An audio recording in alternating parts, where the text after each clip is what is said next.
سلامونه ګران دوستانو، هیله لرم چې روغ جوړ او خوشحاله به یاست.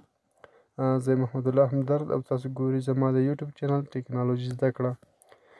دوستانو، په دغه ویډیو کې تاسو ته ما دا طریقه راوړې ده چې څنګه کولی شو چې د موبایل د سکرین لیکل غټ او کوچنی کړو. دغه طریقه تاسو په دې ویډیو کې تاسو زده کولی شئ.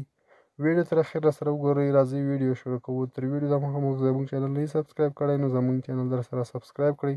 ورسره په خوا کې د بیل آیکن یعنې د ګونګړۍ نښان باندې ضرور کلیک وکړئ چې زموږ هره نوې ویډیو تر تاسو پورې زر ورسیږي. راځئ چې ویډیو شروع کوو.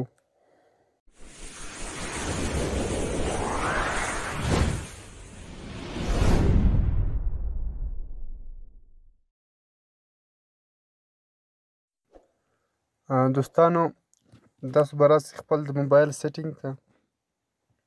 سیټینګ کې دغه تاسو کوچني کولی شئ یا غټولی شئ. دا د سیټینګ لیکل تاسو ته ښکاري چې دغه اوس برابر حالت کې یعنې نه ډېر غټ دی نه هم ډېر واړه دي. نو تاسو دا څنګه غټولی شئ؟ د هر ځای کې لیکل وي که نه ټول دوستان تاسو غټولی او کوچني کولی شئ. ډېره اسانه طریقه ده دوستانو. تاسو به کله چې سیټینګ ته راغلئ که نه دلته په ډسپلی باندې به کلیک وکړئ. ډسپلی کې به تاسو دوستانو لاندې راشئ. دلته فونټ سایز او فونټ سایز اند سټایل په دې به کلیک وکړئ. دوستان دلته تاسو لومړی اپشن راځي که نه چې د فونټ سټایل ده. دلته تاسو د فونټ سټایل بدلولی شئ. یعنې دا لیکل چې دي که نه دا تاسو سټایل ورکولی شئ یا غټ سټایل دی کولی شئ. یعنې دا خطونه د به خط غټ غوندې شي دوستانو، او دا شي بل سټایل غوندې ده دوستانو.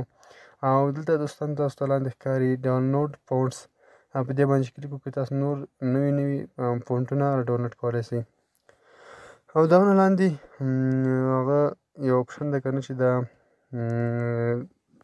فونټ سایز ده دوستانو. دغه لیکه چې کله تاسو دې طرف ته اوسئ نو دغه لیکل غټیږي، او دا طرف داسې اوسئ که نه دا بېرته کوچني کېږي دوستانو، یعنې کوچني غوندې شي دوستانو.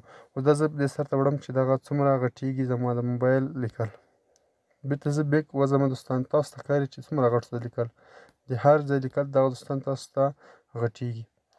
دغه تاسو ته ښکاري دوستانو په سرچ کې د هر یو اپلیکیشن نوم او هر شی بیخي زیاته غټیږي دوستانو. بیا چې کله سیټینګ ته راسئ که نه دلته اوس دوستانو زه بیا راځم ډسپلی ته. ډسپلی ته چې کله رالم که نه دلته بیا زه راځم فونټ سایز اند سټایل ته راځم. بېرته دغه کوچني کومه. تاسو دغه کوچني کولی هم شئ. بیخي واړه به ښکاري دوستانو. واړه هم ډېر ښایسته ښکاري دوستانو. او اوس بېرته زه برابر حالت ته کومه. او دې کې دوستانو بل چې ده که نه کله چې دننه تاسو بیک شئ که نه سکرین زون ده دوستانو. سکرین زون باندې چې کله کلیک وکړئ که نه دغه تاسو کله چې چا سره میسج کوئ که نه چاته میسج ولګئ هغه څنګه واړه کولی شئ او غټولی شئ. یعنې خطونه یې غټ کولی شئ، رانږدې کولی شئ او هم لرې کولی شئ. کله چې تاسو دې طرف ته اوسئ که نه د جمعې طرف ته نو هغه دا لیکل غټیږي. او کله چې مثبت منفي طرف ته چې اوسئ که نه دغه بیا واړه ښکاري.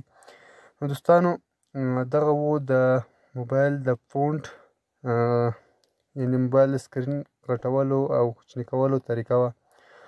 هیله لرم چې دغه ویډیو به ستاسو خوښه سوې وي. ویډیو در سره ضرور لایک کړئ، له ملګرو سره هم شیر کړئ.